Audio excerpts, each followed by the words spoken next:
Hey folks, it's your buddy Mike Messier back at the homestead here. If you happen to be tuning in live, happy New Year's Eve. It's 1 o'clock in the morning on New Year's Eve, which basically means we have 23 hours until the big ball falls or rises or whatever the ball does, and it's 2024. Now, for the pro wrestling fans in the audience, I'd say stick around. We have a nice conversation coming up. Your comments are welcome. This is interactive.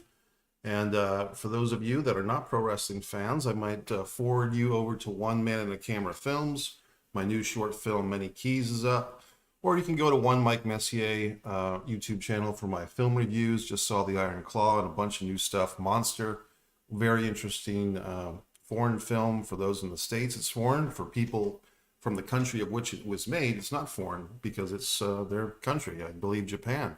Great movie, by the way. So for those of you that are wrestling fans and you're just tuning in, you can share this link. Do your buddy a favor, which would be me. Copy and paste your URL up top and send this out to the world. But let's get going here. So basically, this was the show. This was AEW World's End, first time pay-per-view. I believe it was from Nassau. It was from Long Island. I have some friends up there. Monty and the Pharaoh were up there. I have other people. Evan Ginsberg's up in the New York area. So, very good crowd. I thought the crowd tonight in Nassau was very receptive to this show. I thought they were actually pretty forgiving and pretty enthusiastic for some of the matches that weren't that great. Namely, I always have a hard time saying her name. Abaddon. I think I got it this time. Abaddon and Julia Hart, in my opinion, was not a great match. It kind of picked up towards the halfway point until the end. Even the moonsault at the end, Julia Hart, I don't think she really nailed the new moonsault, but look, she's doing great. She's 22 years old. She's really refined this heel House of Black version of herself, but I don't think this match was particularly good. It actually reminded me of a match from a long time ago, Barry Windham versus Bam Bam Bigelow at Starrcade, 88, which was actually December 26, 1988. I think on this channel, the Mass Wrestling Fan's going to do a video about that show. But they Abandon or Abaddon Julia Hart match, it just seemed like it was not a good mesh of styles. I think it's because probably that match would be better served if Abaddon was the heel and Julia Hart was the babyface. But Julia Hart's doing great as a heel. Abaddon's kind of the babyface by default. The crowd really gave this match a lot of love with "This is Spooky" chant, but I thought that the match was sluggish. I don't think Abaddon did much as far as offense. She kind of just sat there and took abuse. They tried to do some gimmicky type of stuff. I don't think it really worked, at least not for me. If you have other opinions yourselves, you can comment or not. By the way, folks, if you happen to be seeing this on Twitter or YouTube or Facebook, however you're watching, you actually have to go over to the YouTube channel to make your comments heard. Because if you're on Facebook watching me, you might be commenting away, but I can't see your comment unless you come over to the YouTube One Pro Wrestling and Sports Fan channel. For those of you that might be subscribed to this channel and you're not wrestling fans, that's because this channel used to be subscribed to Mike Messier YouTube channel, and then I broke up all my stuff. So now all my film reviews are on One Mike Messier. My own films are on Man and a Camera Films, and my art is on One Artist Mike Messier. So let's look at this show. I saw the movie, I went to the show, so to speak. I went to watch AEW World's End, December 30th, 2023, in the local movie theater. That's one thing that I've really enjoyed. Different theaters have done that around here. I think Regal Cinemas actually had one pay-per-view this past year in their cinema. I guess that was a one-off. Cinemark used to do this, and AMC still does it, although they've kind of, tonight they had it in two theaters. They had it in Orange Park, and they had it at Jacksonville AMC Regency. I went to the theater that I thought it was a better fit for me as far as the driving, the parking, and the overall enjoyment. So I had a good time. There was not many people in the audience tonight. I think there was a total of maybe 5 or 6 people. I reserved a seat for myself in the back row. When I got there, there was a couple of teenagers somewhat near my seat. They looked to be on somewhat of a date.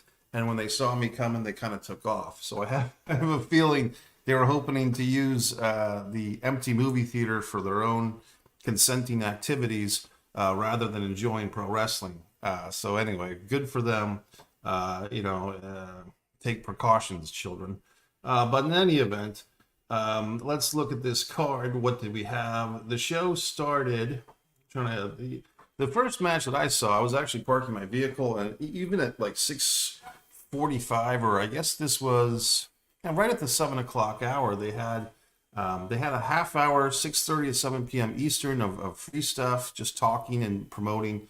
Then the 7 o'clock hour was basically the free hour, and they did have, I think, 3 matches. The first one was Chris Statlander versus Willow Nightingale. This match was longer than I thought it would have been. This was about 15 minutes of activity. I guess it was a babyface versus babyface women's match. Chris Statlander is in a little bit of a slump here.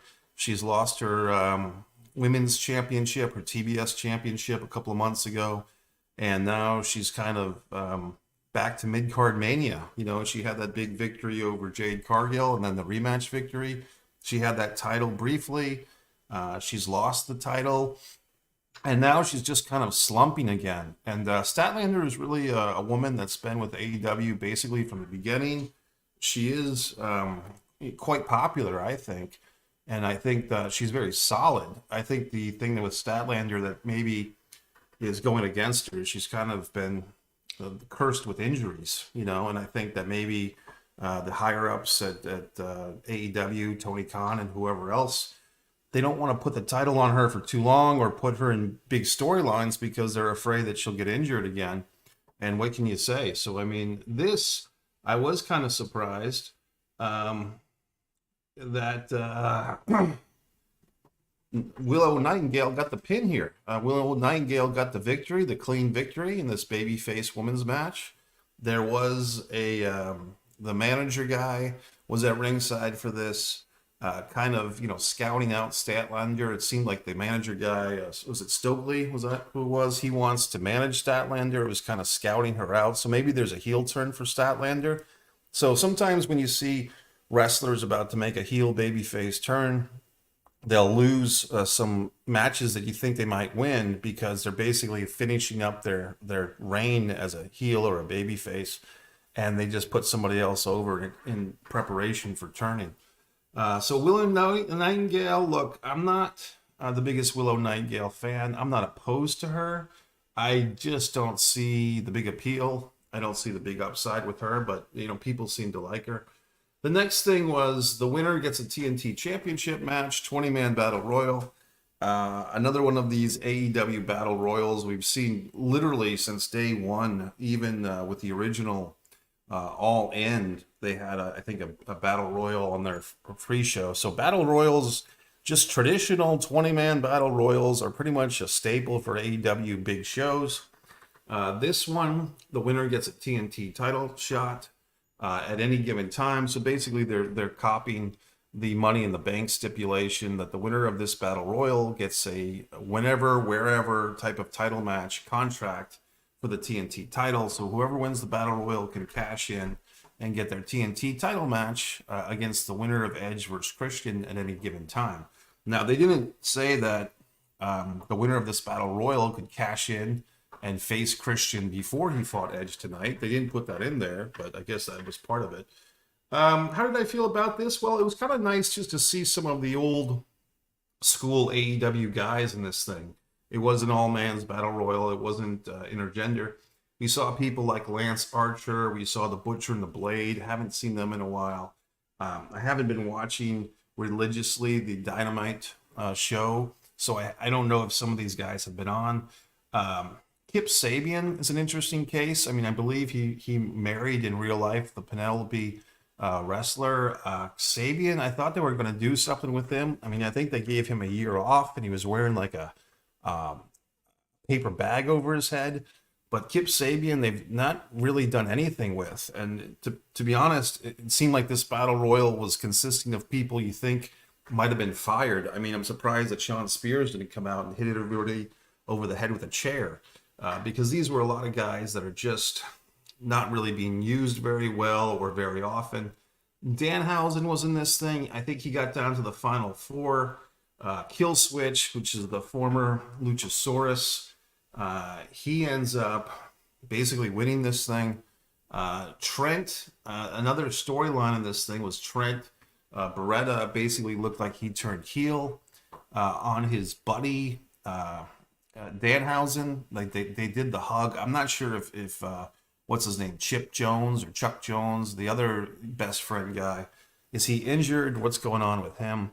But in any event, you know, it was a decent enough battle royal. I mean, I think it was interesting that Trent, if he does turn heel, that might put something on there, you know, do something with him, because he's the only guy of that, besides Orange Cassidy, of that little troop, who seems like he kind of takes the stuff seriously. I guess the one that I'm talking about is that Chuck, what's that guy? Chuck Sanders, Chuck Jones, the shoe guy, the guy with the name of the shoes. He's just, you know, kind of chubby. And anyway, but Kill Switch gets the win.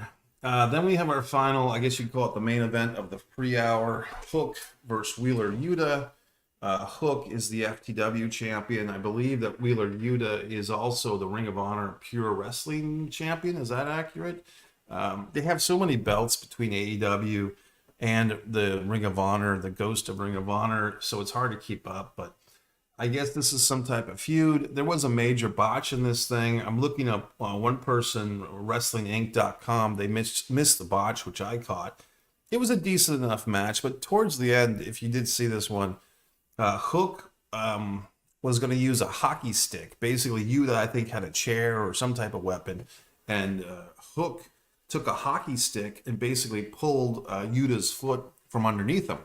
Now, when he did that, the hockey stick basically broke pretty unceremoniously, and you could tell that basically what happened was the hockey stick broke in half because it had been taped up. It had been already broke. It didn't really break. It was just exposed of being broken. It was pre-broken, and it was taped together pretty loosely.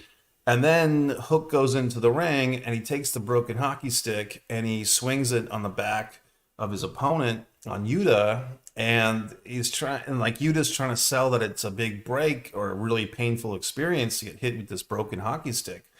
Well, this is what was supposed to happen, folks, which I don't see on the write-up, and maybe other people caught it, maybe they didn't. But basically, that hockey stick was supposed to break over the back in a very loud manner. That's what was supposed to happen. Like, basically, Hook was going to take that hockey stick, hook, so to speak, the foot of his opponent Yuta, and then go in the ring and smash the hockey stick, and it was going to make a big noise and a big crack, and we'd all be excited. But unfortunately, the hockey stick was just taped together too loosely, and it was exposed of being broken already. So to me, it really took the wind out of the match, because it seemed like the whole thing was headed towards this big hockey stick break. And it was basically a fart in church, a wrestle botch. I don't know if what's that thing, wrestle botch, or the videos, wrestle squish, or whatever it's called, the mistake, wrestle, what is it, wrestle crap, or wrestle screw, or wrestle botch, or whatever. But basically, it was not a good way to end the match, because it ended more or less on a missed spot, and they covered as best they could. But to me, it kind of exposed, not to say exposed the whole business, but just, it just was kind of shits, as the wrestlers say. So then we finally start with the pay-per-view, and this was kind of interesting. My buddy Carl's checking in. Hi, Carl. How you doing? Carl's a big wrestling fan. He's done some videos with me here on the channel. We've talked about his experiences at WrestleMania 22. I'm good, Carl. We're just analyzing this wonderful show. I did think it was a pretty good show, Carl. I don't know if you saw it yourself, but it was in Nassau, in New York, Long Island. I know, Carl, I was just recommending to somebody, Carl, that they watch WrestleMania 22, the Triple H John Cena pay-per-view main event, because you were at that one. Christmas was okay, buddy. I mean, it wasn't the best Christmas. It wasn't the worst Christmas. I did take a road trip the day after Christmas to go to Inverness, Florida. I saw my buddy Chris Anino and his lovely fiancée, who's a female wrestler. And I did see the movie, what's that called? Anyone But You, which I did a nice review of on one Mike Messier YouTube channel. So thanks, buddy. I hope you had a good Christmas too. let's get to this next match. The first match of the pay-per-view, buddy, was a AEW All-Stars. I guess it was also a Continental Classic All-Star tournament. Actually, it was the wrestlers in this match all were in the tournament. So these were guys that basically did not get to the finals. It was everybody, besides a few guys, but Mox and Danielson and Miro and Andrade were not in this thing. But we had Claudio Castagnoli, Bryan Danielson, Mark Briscoe, and Daniel Garcia versus Brody King, Jay Lethal, Jay White, and Rush. Good match. I mean, I think it was kind of like if you ever saw that Survivor Series '95 where they had the wild card match and you had like Razor Ramon and Yokozuna and Owen Hart and Davey Boy Smith.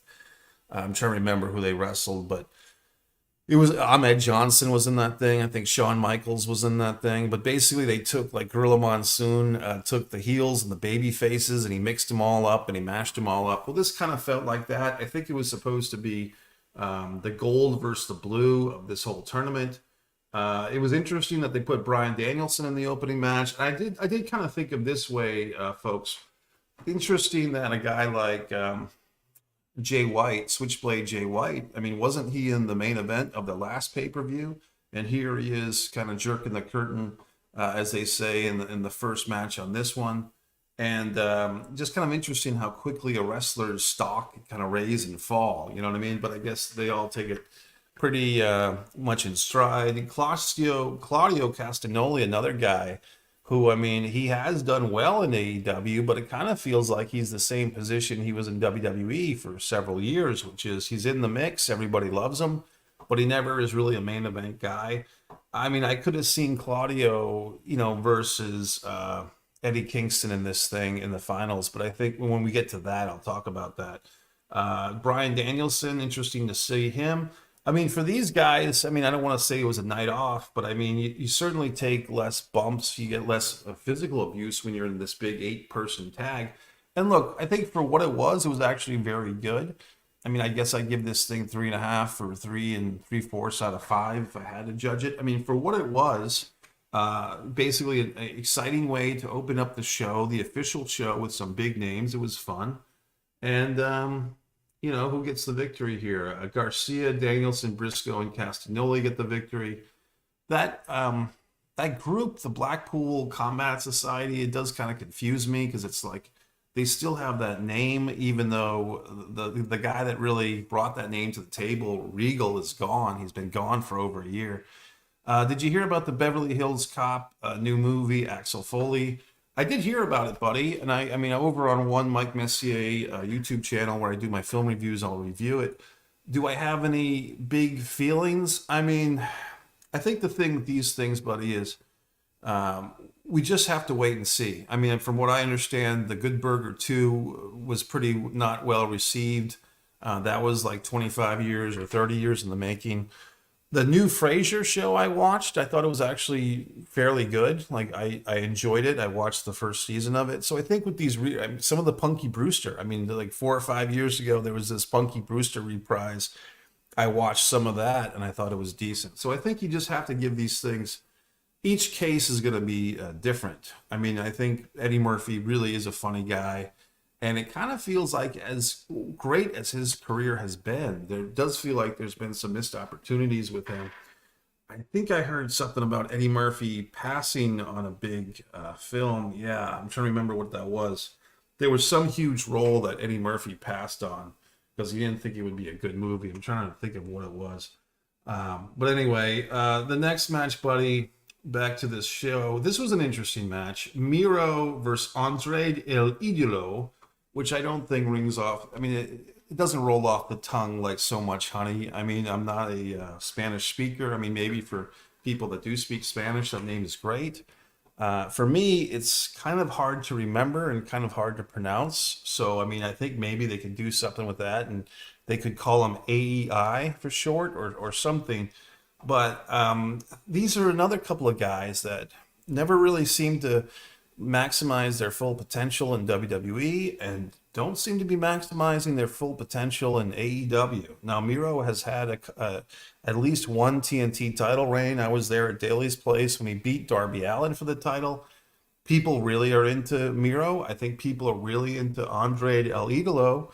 But I think both of these guys have just been not fully maximized. And it was kind of interesting to see them in this thing together. I'm not sure if either one was really supposed to be the baby face or heel. It kind of felt like a double heel match, although the crowd was more or less into Miro, which they always seem to be. And, CJ Perry, this is one thing I'll say, folks. When these wrestlers and their wives or their girlfriends or whatever, when they kind of bring their act into the ring, the wrestlers always seem to think that the fans care about their personal relationship, like being explored in the wrestling venue, and I don't. I at least don't. I mean, they've been doing this for a while. I mean, you could go back to Jimmy Garvin and Precious, or different wrestlers, Macho Man and Elizabeth. And I think in the wrestler's mind, it's always very exciting for the fans to watch a real life. Triple H and Stephanie used to do this stuff. I think they're basically entertaining themselves. When you have, especially when you have a married couple like CJ and Miro, we know that they're going to go home together, and no matter what silliness and nonsense they do in the ring or outside the ring, when they go home, they're a perfectly lovable, loving couple. So I guess for me, these spouting spouses, or these spatting spouse storylines are just kind of stupid. That being said, I mean, maybe, CJ Perry and Miro realize that, because they use this opportunity for CJ to interfere in the match and basically cost Andre the victory by breaking up his figure four leg lock hold on Miro. And then basically CJ, basically turns back to her husband. So, I mean, I think if they could just put her in the corner of Miro, I mean, I think we're still trying to recapture that magic from 2015 when Miro had the flag, and they were doing the whole, Russian-esque gimmick. I mean, whatever it was. I mean, I thought that was their both of their career peak. And I think that they should just be together and just try to keep CJ in the corner a little bit more. She is a very attractive woman. She has a lot of charisma. But Miro is such a great wrestler. It's sad to see him kind of get outshined. I'd like to see Miro have a better 2024. I think this could be just one of these things where it's drowning in their own talent pool. You know what I mean? Just so many wrestlers in AEW. Yes, WWE has the same problem. I mean, it's a good problem to have. It's better to have too many talents than not enough. Let's go to the next match. Toni Storm, the champion of the AEW World's Women's title. Sorry, I'm getting a little coughed up. This is always interesting. Why do they have to have two women's singles titles in AEW? Why won't they have a tag team? I thought they should have a trios women's title instead of a tag team, but they have two women's singles titles that at times they seem equal. And on this particular show, the World Women's title goes first. Toni Storm with Luther versus Riho. This basically felt like a showcase for Toni Storm. Her timeless Toni Storm gimmick has really gotten over. This is the first time that I've seen Luther out there with her. Maybe I've been missing something. But my buddy Alex Clark is kicking in. I'm not sure if this is the Alex Clark I went to high school with. I think it's a different Alex Clark. But I did go to high school with a good friend of mine who had the same name, Alex. She sent Andre back to WWE. Yeah, I wouldn't be surprised. We'll get into that. We can get into that now if you want. That this is the end of the contract. Maybe for some of these guys had like an actual 12-month, calendar contract, meaning like, people were speculating about MJF. This is the end of 2023. I mean, do they have this whole pay-per-view just to, and then, hey, my buddy Alex is the same Alex. I'm looking at your profile pic there, buddy, and it's just so small on what I'm looking at, so I'm having a hard time seeing your profile. Alex and I was talking about Starrcade 88, the Lex Luger Ric Flair match, which Alex was over there to watch that, and basically that was a long time ago, 1988, December 26th. I think myself, Alex, our other friend Chris Bowles were over there watching Luger and Flair. I was saying that an early match on this show, Abaddon and Abaddon and Julia Hart reminded me of the Barry Windham Bam Bam Bigelow match from that Starrcade 88 show that we watched. So I don't know how good your memory is for that stuff, buddy. but I do remember that whole evening pretty well. I think we also had pizza that night too. So let's take a look. So Toni Storm with the timeless thing, she's using the black and white stuff. I thought that was pretty inventive. I mean, it's over with me. I mean, and also I should mention that another female talent is coming back, Serena Deeb, the professor.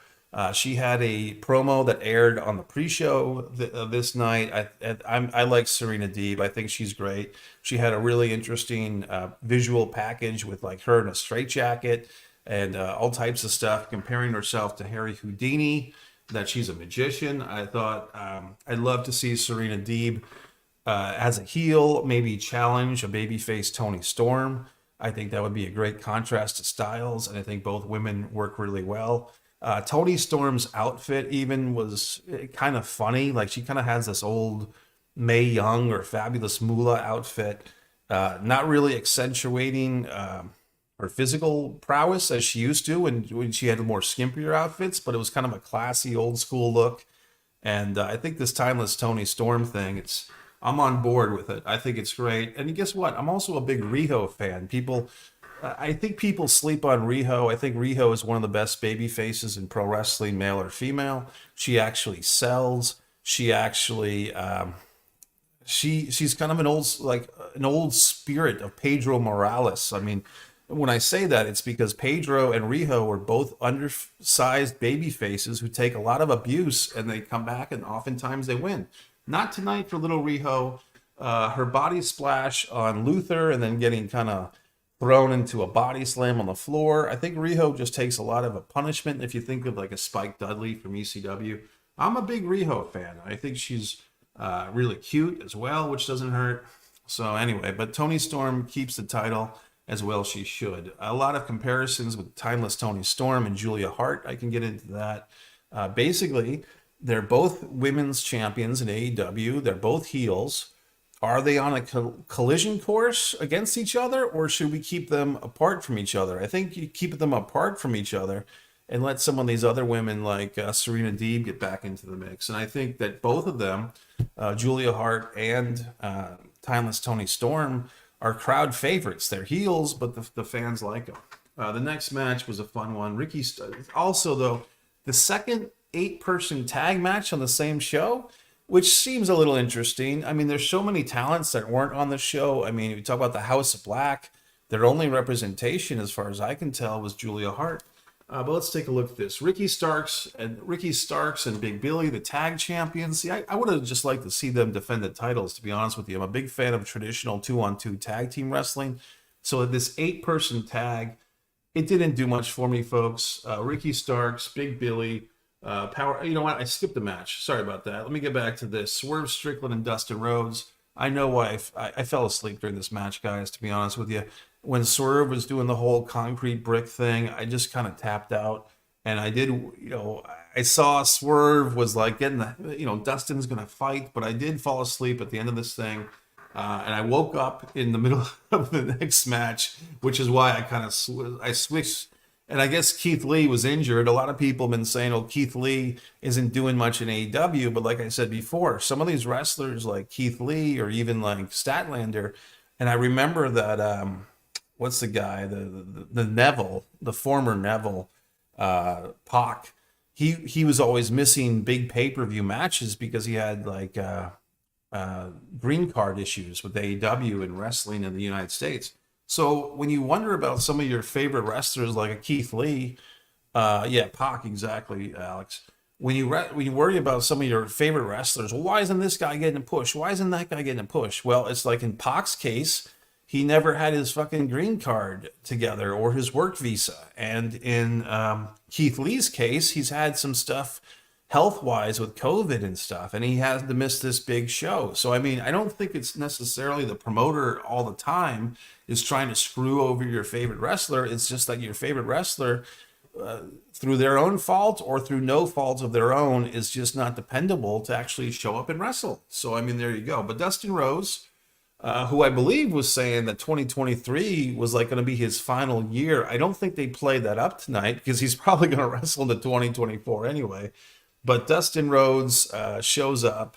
He puts over Swerve, and we're all happy. I think there was several wrestlers on this show, folks, like Swerve, like Tony Storm, like Julia Hart, that are doing so well in their current, push type of thing, that some of this stuff was just keep the momentum going. And some of these people like Riho and Abaddon, and in this case Dustin, they were just basically here to feed someone else. You know what I mean? So the 8 man was fun. I mean, Sting has got his big retirement show coming up. That's actually going to be in the Greensboro Coliseum. I thought about getting a ticket, to be honest with you, but the thing is, I've always been a big Sting fan. Alex was there when we saw Sting in the Great Muta when we were both 6 months old. We saw them in the Baltimore Arena wrestle their first ever match. I actually got to meet Sting about 5 years ago. I went to it was called Big Time Wrestling in Massachusetts. I brought pictures of Sting versus Muta that, my 6-month-old self took. I didn't give them, but I had Sting sign them for me. And I was kind of thinking, man, isn't he going to be impressed that my 6-month-old self took pictures of him and Muta in Baltimore? And Sting totally no-sold it, showed to me, a lack of enthusiasm for his own career. Who do I got for Sting's last match? Let me think about that for a second. I think it might be Jericho. And the reason why I say that is because Jericho several times has made a big deal about that him and Sting never wrestled against each other. Tonight, they wrestled with each other. I was there in Daly's place here in Jacksonville, Florida, there was a behind the scenes guy named Keith Mitchell who got like a retirement party in the ring, and Jericho and Sting were both there, and Jericho made a note, this is the first time that Sting and I have been in the ring together. So even though Jericho's kind of old too, I think here's another idea. It could be Jericho. Here's another choice. It could be Darby. It could be Darby Allin. I mean, we've seen very similar to Ric Flair and Shawn Michaels, but I think Sting, who's basically been the heater or the big buddy or the mentor to Darby Allin for the last, is it going on 3 years at this point? I think it would be kind of nice if Sting and Darby Allin really had a match. And if you go back, Alex, I don't know if you saw Darby Allin versus CM Punk, when CM Punk came back to the ring to the wrestling ring for the first time in 6 or 7 years. Darby Allin made CM Punk look fantastic. And I do feel that Darby Allin, he's a smaller guy. He's 140 pounds. Let me just take a sip of water. But I'm telling you, Darby Allin is actually quite good. And I think that would make the most sense. I mean, I think that if you're talking about guys from Sting's generation, or even guys that were older or younger than him that he had big feuds with, there's really nobody around. I mean, I think if Ric Flair is officially done, because he does have the heart thing in his chest, I don't think I want to see Flair risk his life.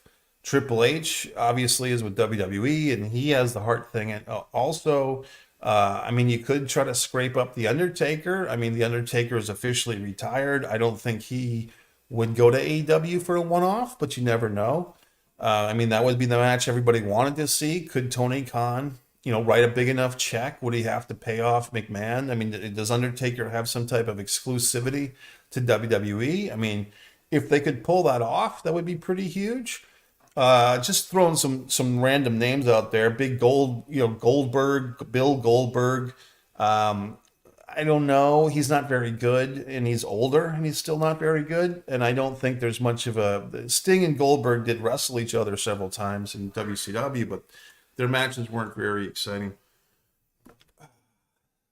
Well, I mean, I was just thinking about Goldberg, but has Goldberg made a statement that he wants to be Sting's last match? I mean, if anything, I don't think they would have good chemistry, to be honest with you. I mean, Goldberg, you got to remember 3 or 4 years ago, he almost paralyzed The Undertaker. And I think, would Goldberg put Sting over? I mean, I think the whole thing with Sting's last match is Sting's pretty much got to win.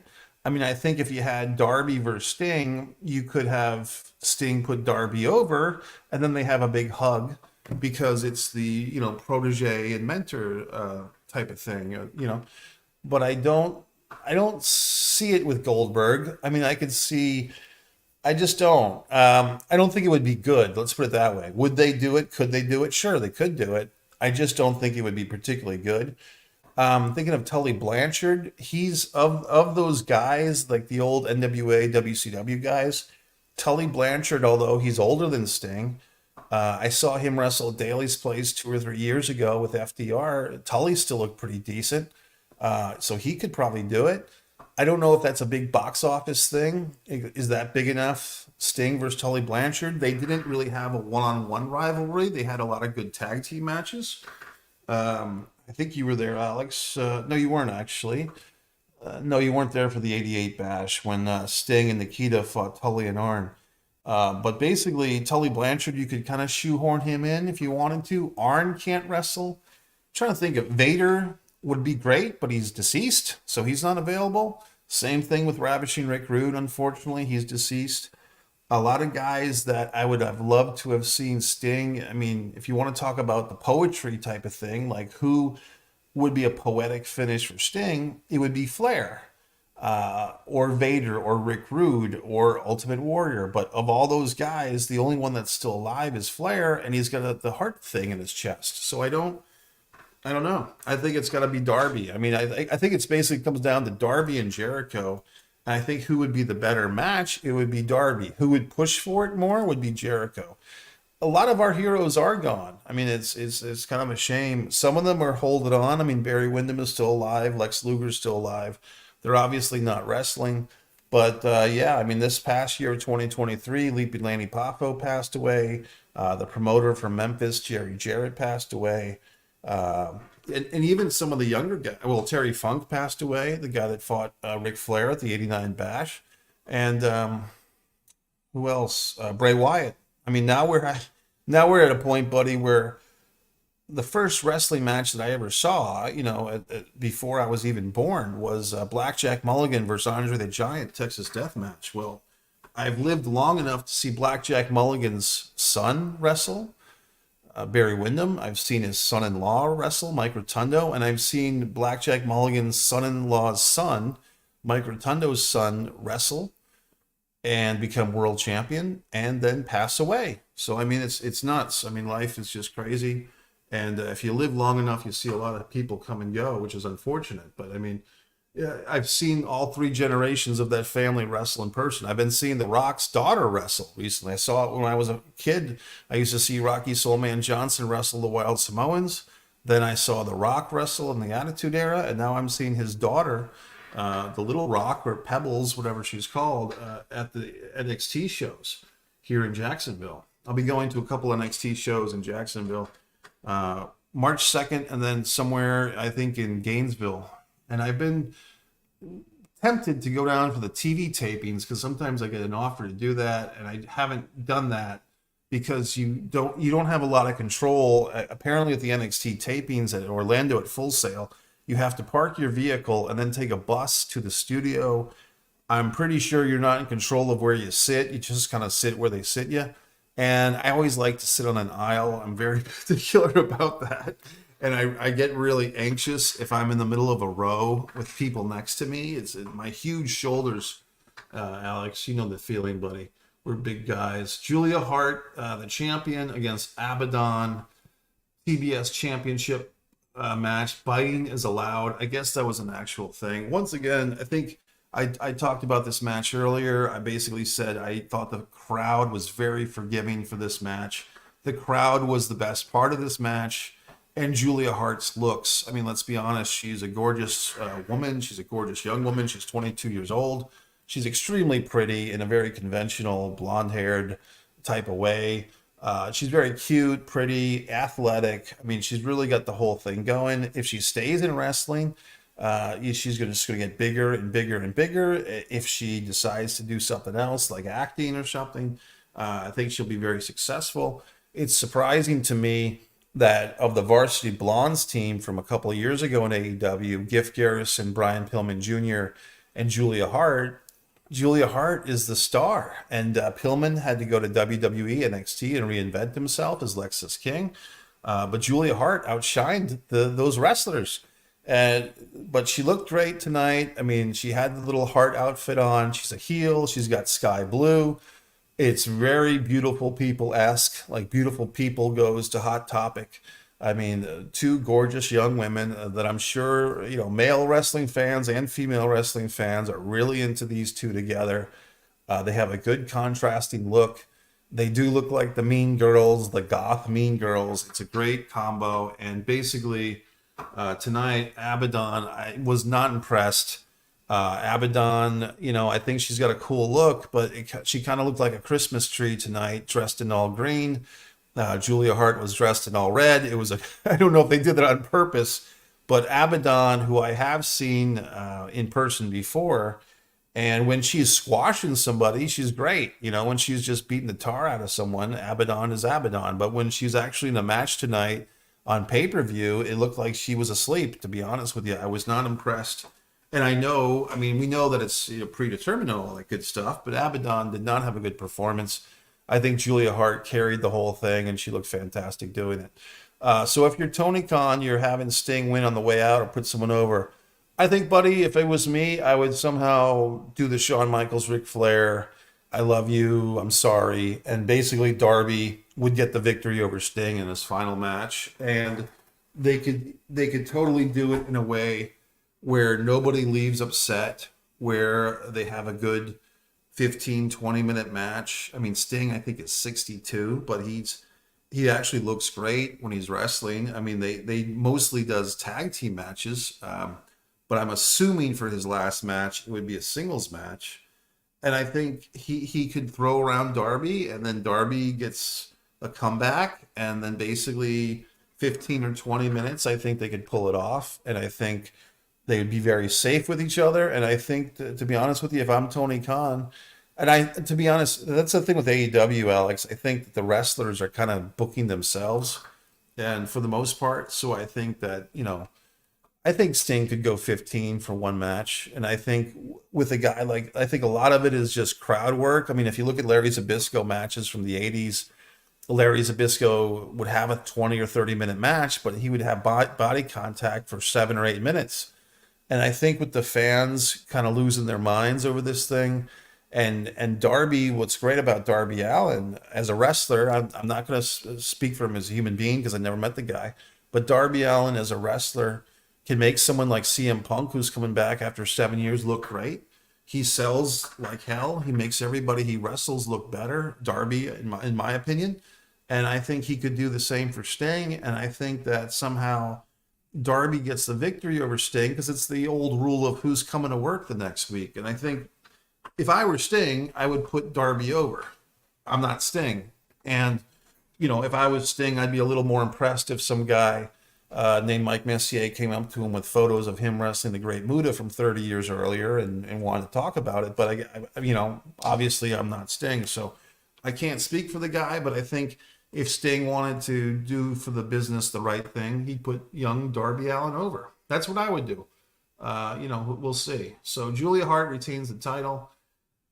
Moving on, this was the main event for me. This was not the final match of the night. This was not the official main event, guys, but this was my main event. I think these guys tore it up. And I hate to be one of those people that thinks, well, you have to have WWE experience to be a top wrestler. I don't believe that. But in this case, this would be evidence for that side of the argument because these guys tore it up. Christian Cage, Adam Copeland, TNT Championship, no DQ match. Christian Cage is having the best run of his career at, I think he's over 50 as well. And this match was just fantastic. I love Christian Cage's patriarchy group. Him as the father, Nick Wayne is one of his sons. His other son is Luchasaurus, who's been renamed Killswitch. And he's even banging the mom. He's even taking over the kid's mom here. And I don't know too much about that young wrestler guy, the Ken Wayne, whatever his fucking name is. But the mom, I think it's a perfect look for that character, because she is attractive, but she does kind of look a little frumpy and a little mommy. You know what I mean? Using mom as an adjective here. But I thought it was a great match, very dramatic, and basically this was like the best 50-50 booking you can think for. So when you say the ending, Alex, are you talking about the fire table thing? Because they did kind of I think the fire in the table and the crowd was chanting for TLC all night. So obviously, a very WWE history laden audience because they're really doing the callback to the whole Christian Edge, Hardy Boys, Dudley Boys, the TLC matches from the early 2000s. When why not? I mean, 23, 24 years later, those matches hold up. Um, if I had been there, I wouldn't be cheering TLC for something from another company. That's just me. But I thought, the crowd appreciated the history of this match. These two wrestlers have been friends since childhood. I think one of them was raised without a father. Was that Edge? Was that Copeland didn't really have a father in his life? So that I think Christian Cage's dad kind of became like his pseudo father, or one way or the other, that was the situation. They went to WrestleMania 6 together. They're basically brothers. They're not biological brothers, but they're very tight, which is nice to see that their careers have intertwined so much. They came back kind of like within a year of each other. I mean, and Christian Cage has always kind of been in the shadows of Copeland. It was surprising to me when Copeland got the victory and got the title. I guess I wasn't too surprised. But then Killswitch comes out, the former Luchasaurus. He cashes in he cashes in the pseudo Money in the Bank, the AEW pseudo TNT title match in the bank stipulation. But then Christian demands that he hand it over to him, hand him the contract. Killswitch doesn't want to do it. He's reluctant. They did seem to have their choreography a little bit botchy in this situation. It looked like Christian was meant to hold out his hands and then wait for a beat. And then Killswitch kind of reluctantly gives him the contract. It seemed like Killswitch kind of rushed that. So they didn't have that. And here's the thing. I don't think Killswitch is very good, to be honest with you. I think Killswitch is perfect in this role as the heater, as the dumb thug, as the guy being taken advantage of by Christian Cage. I think the problem comes when it does come. Eventually, they're going to want to turn Killswitch babyface again. And when they do, he's not very good. I mean, he's got a great look. Luchasaurus Killswitch has an awesome look. The mask is cool. I even like the name Luchasaurus. I like the whole idea of the wrestling dinosaur, or the guy that believes he's a dinosaur. The tattoos. I mean, he's got a very scary presence.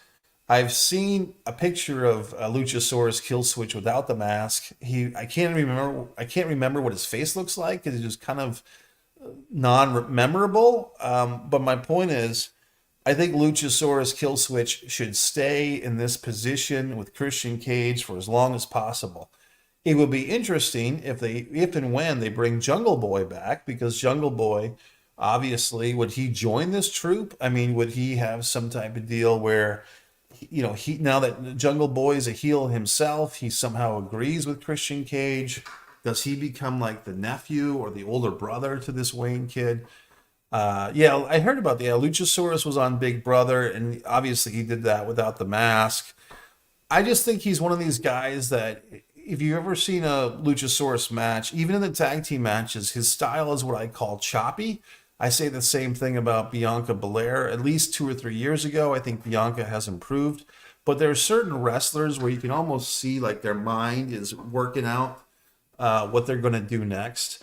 I call it a choppiness, and I think with Luchasaurus, it's like he's got a. I couldn't do any better, to be honest with you, but I'm not the guy getting paid to wrestle. But I mean, Luchasaurus, you can see him stopping and thinking before he does his moves. Bianca Belair in WWE used to have the same thing. She's gotten a lot smoother. There's wrestlers like a Ricky Steamboat that you say are smooth. Well, Killswitch Luchasaurus is the opposite of smooth. He is choppy. So therefore, I don't think he can ever be a singles champion, or should be. I think he's going to stay right where he is. I'm glad that Alex agrees with me. It's kind of like when you think about a guy who's not an example of this would be the Big Boss Man from back in NWA days, National Wrestling Alliance, WCW. The Big Boss Man was the Big Bubba Rogers for the Midnight Express. He was their bodyguard. He was Jim Cornette's bodyguard.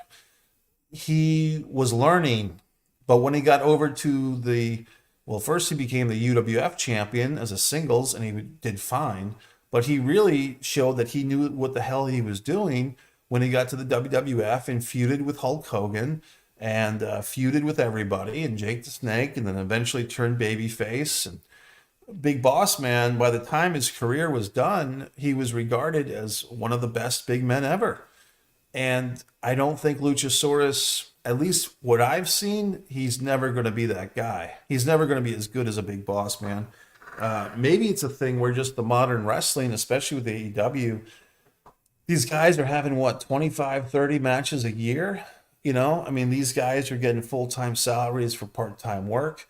To be honest with you, the biggest victors for AEW wrestling is the actual AEW wrestlers. They wrestle so infrequently. I mean, the guys that are probably the busiest are guys like Moxley and Bryan Danielson that are wrestling probably 60 or 70 matches a year at the most. I mean, I'd say probably less than that, probably 40 matches a year at the most for those guys. And I think that they probably wrestle twice a month for AEW. That's why you see Moxley doing all these other dates, for Game Changer Wrestling and stuff like that, because Moxley wants to wrestle. My point is that Luchasaurus is not getting the reps in, as they say. He's not getting enough matches in where he's going to learn. I guess he's just not a natural wrestler. He's got the look of a natural wrestler, but he doesn't have the technique or the smoothness. And I think that if Luchasaurus was as active as the Big Boss Man was in 1988, wrestling 5, 6, 7 times a week, Luchasaurus might be really excelled. But because he's wrestling in a company that doesn't do a lot of house show matches, and because he's not featured as a wrestler all the time, Luchasaurus is not getting his time in the ring. And that's why I just don't think he's that good. He's a good presence. He's a great character. I just don't think that he's that good inside the ropes. Anyway, that's my whole deal on that. But Christian Cage cashes in, gets the big spear, gets his title right back. I thought this was beautiful booking, beautiful 50-50 booking. Both guys win. Adam won the match. He won the title, but then he lost the match. He lost the title. He lost the immediate rematch. It reminds me of when I think Bryan Danielson or Daniel Bryan beat John Cena at SummerSlam, whatever year that was, 2013. And then they turn around and they have Randy Orton come out and cash the Money in the Bank and beat Daniel Bryan right away, right? So, I mean, I think that that's really smart booking. So there you go. Christian Cage loses and regains the title all in one night. I'm going to have to wrap this up at the 60-minute mark, guys, because I want to be able to rebroadcast this. So we got about 7 minutes left. If you have any more comments, Alex, or anybody, please comment now, and I'll get to them otherwise. And if you're commenting on Facebook or Twitter and you're not seeing me respond, it's because I'm not seeing them. You have to click over to YouTube, One Pro Wrestling and Sports Fan channel. If you're seeing this in the replay, put the notifications on, subscribe, and all that good stuff. Our next match, Jon Moxley versus Eddie Kingston, the Continental Classic final for the Triple Crown Championship. Another championship I don't think they need, or 3 championships I don't think they need, but they did have a hell of a match. Moxley is one of these guys that every once in a while he'll lose some upset. He lost to Lance Archer in a Texas Death Match on Dynamite. Moxley is one of my favorite wrestlers these days. Kingston, I think they dropped the ball with him 2 years ago. I think they should have had him beat CM Punk on that pay-per-view, whenever that was. I thought Kingston had so much momentum. He was writing an article for some magazine. I don't know if it was Sports Illustrated or something, but Kingston was really over 2 years ago. He still is, and he was in New York, his home state. But I just feel that with Kingston, I feel like they should have pushed him like this 2 years ago.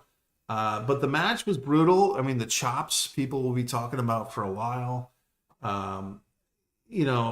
Basically Eddie Kingston gets the win. They were chopping the shit out of each other. Kingston gets the final death blow, and it's all handshakes and hugs afterwards. I thought it was a really good match, and I thought like the whole Continental Classic thing, I did not see every single match, but I understand that these matches were very high level, mostly clean finishes. They did have a story arc with Kingston. It did seem to be a successful tournament. So maybe it justifies these 3 belts. I mean, the belt was really nice with the crown and everything.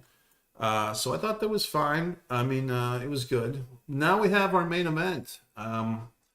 The pre-main event clip video package for MJF I thought was great. It was different. It was people from Long Island.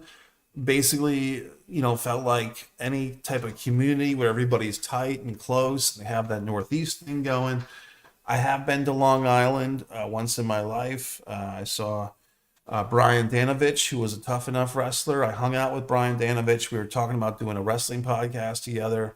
And I hung out with Brian at his home, and I got to see Long Island. And then 2 weeks later, Brian Danovich passed away. So it's very sad because he was a good guy who loved wrestling. So whenever I think of Long Island, I think of Brian Danovich. You can see some of his videos on this channel. Just look, Dano and Mike Messier is sad. Young guy, too. So Samoa Joe and MJF. Kind of had the feeling that this might go down like this because Samoa Joe is getting this match on December 30th. We've been hearing about this bidding war of 2024 forever. Is MJF losing on his way out? At the end of this, I have to cut to the chase because we're running short on time, but I thought it was, I didn't like the way that MJF wrestled in this thing, trying to do the kangaroo kick. I thought he was going kind of overboard with the babyface stuff. It did seem like Joe dominated. I think what they were trying to do with this match, guys, was Ivan Koloff beats Bruno Sammartino in Madison Square Garden. I think MJF, in his mind, he's thinking, well, if I'm going to lose, I'm going to get my ass kicked and look like I shouldn't be a baby face, because it did feel like he got dominated, and his big chance to win, basically Adam Cole couldn't find the pinky ring, right? So then the ring that he would have used to knock Samoa Joe out, Samoa Joe gets the advantage, and Samoa Joe gets the tap out or the pass out. He didn't tap out, he passed out to the choke. And we have a new champion. So people were surprised. And then we have this whole thing with the devil and these 4 guys in masks. Now, I'm happy to say that I didn't recognize for a few seconds who's the bald guy in the devil group. And it was actually Mike Bennett, who played my brother in the movie horror film, The Manor, which I basically co-wrote. So it's kind of interesting. I have this connection to Mike Bennett, Matt Taven, Wardlow, which I was kind of predicting he was my choice to be the devil, and then Roderick Strong, and they're all kind of the underlinks to the main devil, Adam Cole. And apparently it seems like Adam Cole's foot is fixed now, although I thought the surgery that he had was better or bigger, I should say. That I thought the surgery was a bigger deal than it was, apparently. And the guy down the block won. Not sure what you mean by that. I might be missing the joke on that one. But basically, I thought it was a decent match. I thought the big question is did they kill the town? I mean, by having the hometown babyface lose this match, did they kill Nassau for the AEW Nassau fans? I don't think so, because I think the fact that they had the devil reveal and then it was a big storyline thing, I think that will get the fans to come back. I think maybe the bigger question is MJF on his way out of AEW or not? And I think that it could go either way based on this result, because you have a whole year of him chasing after Samoa Joe, but he has to get through Adam Cole and the Devil Group first. And now we kind of know that there was more than one Devil. It's Adam Cole, but he's got these other 4 guys. And it's, what was Adam Cole's group in NXT? The Undisputed Era, the Kingdom, Matt Taven, Roderick Strong, Mike Bennett. Will they bring Maria Kanellis back in? You can see my interview with Maria Kanellis on this channel. Mike and Maria are a real-life couple. They did very poorly in WWE a few years ago. It's nice to see Mike have a second chance, and now he's in a main event program. So he's kind of in the main event heel clique. I mean, we've seen many heel cliques in AEW, going back to the Inner Circle, the Pinnacle, and now we have this group. Yeah, it's interesting, buddy. I don't know, Alex. It's really hard to say, is MJF staying or not? I kind of have a feeling, I mean, it's kind of goofy, but I think he's got to be there through at least May. because I think they will have to do something with this storyline. But I mean, if he was going to leave, now would be the time. Well, guys, I got to wrap this thing up. Thanks for watching, everybody. I'll probably do another stream on this soon, but let's call it a night. MikeMessier.com. Thanks for checking in. I give the show a 9 out of 10 overall. Thanks for watching, guys. See you next.